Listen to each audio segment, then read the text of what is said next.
Hey everyone, John from JK Collect here. We are just back from our first cup that we've ever participated in, and as you can see, you did pretty well.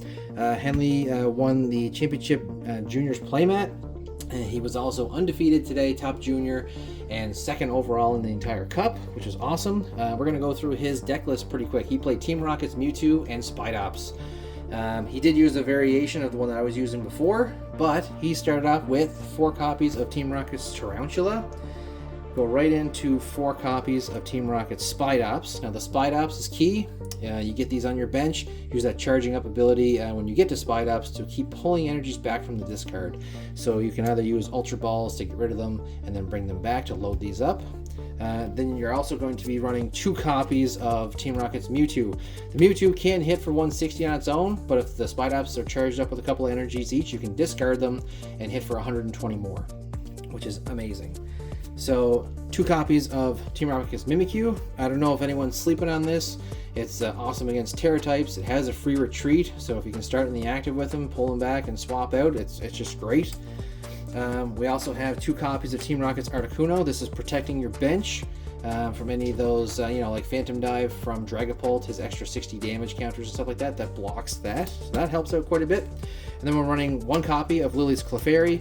Only reason this is even in here is to set the weakness onto any dragon types to Psychic.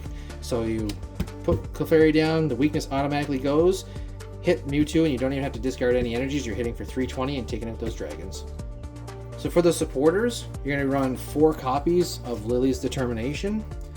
You're going to run 3 copies of Team Rocket's Ariana.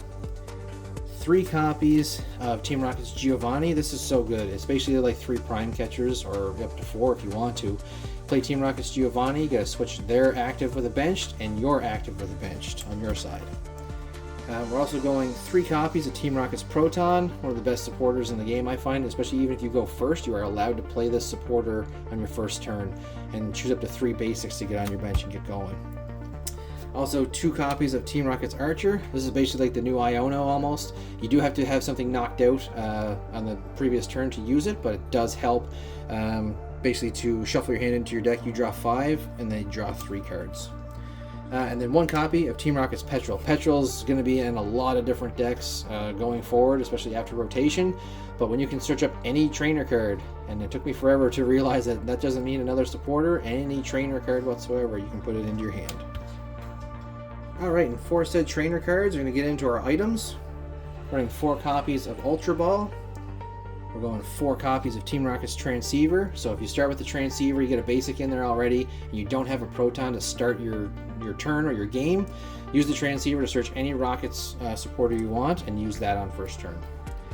Relatively new, we got the Pokepads, one of the hottest items basically from Ascended Heroes, which is almost impossible to pull, and then some from the new set, Perfect Order. So they're taking over for Nest Ball basically, except you can't get EXs with them, it's just your 1 prizers.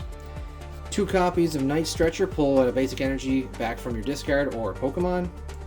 1 copy of Bug Catching Set. This is just an additive in. I've seen other people using this, just in case you get stuck with no Tarantulas or Spidops or a Grass Energy. Hopefully you can hit one on the top 7 cards of your deck when you look.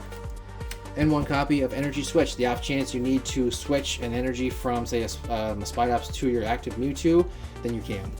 For the stadiums, we're running 3 copies of Team Rocket's Factory. So if you play any Team Rocket supporter during your turn and the Factory's in play, you can draw 2 more cards with it. And then our A-Spec is going to be a Maximum Belt. This does help quite a bit if you don't have the weakness advantage, or if you have to throw it onto a Spidops that may be stuck in the active. As long as your bench is loaded, you'll be hitting for about 230. Yeah, 180 full up, plus 50 to 230 to take out most things, or at least hit them pretty hard before you get taken out and have to restart. And last but not least, our energies. We are running 4 copies of Team Rocket's energies that provides either Psychic or Dark, 2 of each at one time. Then we're going 6 copies. So we got 3 and 3 Grass energies, and then 1 Psychic energy. You don't necessarily need this on Mewtwo, but that's just in case you get Clefairy stuck in the active and you have to use that. It does need a Psychic energy to go.